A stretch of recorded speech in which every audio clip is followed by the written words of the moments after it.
Hi, my name is Steve Estevez, and today we're going to be talking to a very busy medical esthetician. Now, when I say busy, I mean she has a wait list of about 2-3 months long. And something that has always interested me about providers with such a long wait list is their consistency to quality patient care. Nancy Rozs, thank you so much for joining me today. Hi, Steve. Thanks for having me today. It's a pleasure to have you. Is the usual journey of an esthetician, I would say, is it their goal to find themselves in a medical setting or more so in a med spa type setting? What are the key differences and how did you make that choice for yourself? I find that it's kind of split. We have some who go into the field after getting their initial training and want to work in like a med spa environment or in a regular spa. And then we have some who want to go directly into the doctor's office. And that's really what I wanted to do. I wanted to make sure that I was in a professional environment and surrounded by professionals who had a lot more experience. And having that side-by-side collaborative approach to treating my patients is what has been really helping me throughout the years and to give my patients excellent care. And you touched upon this briefly, but what are some of the advantages you see about working in a derm practice as opposed to a more independent setting such as a med spa or as a facialist in a salon? Well, I think it's just that collaborative approach that we have, because if I have a patient who has a specific concern and I want to get a teamwork effort involved into their treatment plan or working with them on the medications that they might currently be on and then pairing it with treatments that I can do and medications that I can prescribe in the office as well, as far as the over-the-counter and medical grade skincare to basically collaborate or complement what they're already doing. And I don't know how closely you follow some of the controversy that we find online, but I sometimes see on accounts such as It Says My Derm on how some estheticians out there that don't find themselves in a medical setting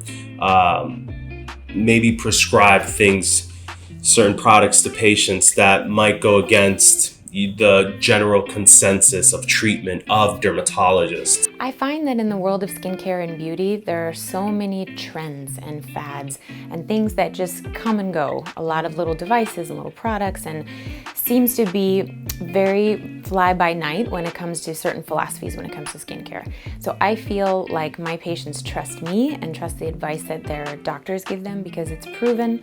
We have thousands of patients who are on similar regimens and we can pinpoint exactly what we need to help them improve their skin, and they won't have to worry that it's just a fad. Nancy, what's your advice to young up-and-coming estheticians that find themselves maybe in a derm practice such as yourself, and they're starting off to build their book of business? You've been very successful at branding yourself. Your digital footprint is incredible. What's your advice to estheticians that probably look up to someone such as yourself? It's a good question. I feel like for me, it's sort of been an organic kind of growing effort over the years. But looking back, I'd probably say the most important thing is building relationships with your doctors and your providers. Them being able to trust you, trust your advice, know that you're not going to contradict what their plans are. So we're all basically helping each other to help the patient, and also making sure that your patients learn to like and trust you as well. You can't be good at your job but not be likable. You can't be running on only personality and not skill. So it has to be the two together. When people love you and trust you, that's when you can grow and be successful.